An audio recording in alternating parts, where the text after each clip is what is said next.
আমরা জোটে বা সমঝোতায় আছি কি না বা থাকবো কিনা, থাকলে কোন ফর্মে থাকবো, কতগুলো আসন নিয়ে থাকবো বা না থাকলে কেন নাই, ইত্যাদি বিষয় নিয়ে আগামীকালকে আমাদের একটা সংবাদ সম্মেলন আছে বিকেল ৩টায়। আমাদের দলীয় নেতৃবৃন্দ এখানে ব্যাখ্যা করবেন। তার আগে আমার এখানে আসলে বেশি কিছু বলার নাই। তবে এখানে একটা বিষয় আমি একটু বলি, সেটা হলো যে একটু আগে যে বিষয়টা নিয়ে আমরা খুব উচ্ছ্বাসিত হচ্ছিলাম যে তারেক রহমান সাহেবের দেখা করাটা, আমি খুব পজিটিভলি দেখি ভাই।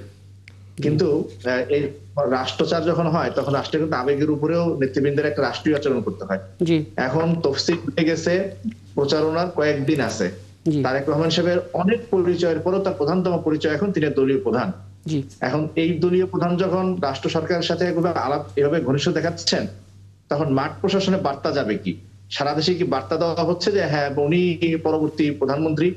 তাহলে তো লেভেল প্লেইং ফিল্ডে থাকবে না। এখন আমি বলবো তিনি যখন করছেন ভালো করছেন। এখন ইসলামী আন্দোলন বাংলাদেশের আমিরকে সপরিবারে দাওয়াত দেন, জামাত ইসলামের আমিরকে সপরিবারে দাওয়াত দেন, সবাই গিয়ে সদর সাক্ষাৎ করে আসুক, মানে সবার সাথে সদর সাক্ষাৎ হোক, তাইলে আমি মনে হয় লেভেল প্লেইং ফিল্ডটা হবে। তা না হইলে এটা বাংলাদেশের রাজনীতিতে একটা নেতিবাচক থেকে যাবে। এই সরকার কয়েকটা কাজ করছে এরকম, একটা হলো লন্ডন বৈঠক করলো, জাতিসংঘের 3টা দলকে নিয়ে গেল, এখন আবার তারেক রহমান সাহেবকে এইভাবে যখন করতেছে, যদি হয় তাহলে ঘোষণা দিয়ে দিক যে আগামী সরকার তারেক রহমান সাহেব চালাবে, ক্ষতি নাই। তারেক রহমান সাহেব চালাইলো যে। আচ্ছা, মানে এই সৌজন্য সাক্ষাতে মানে প্রক্রিয়াটাতে আপনারা আসলে সাধুবাদ জানাচ্ছেন, কিন্তু এই সময়টাতে আপনারা আসলে হ্যাঁ অন্য সময় হলে হয়তো হতো, কিন্তু নির্বাচনের আগ দিয়ে এটা আপনারা হ্যাঁ ভালোভাবে নিচ্ছেন না। আমি আসলে আরো এখন আমি বলবো কি যে অন্য সকল দলের প্রধানকে তারা সপরিবারে দাওয়াত দিক, তাহলে সমান সমান হবে।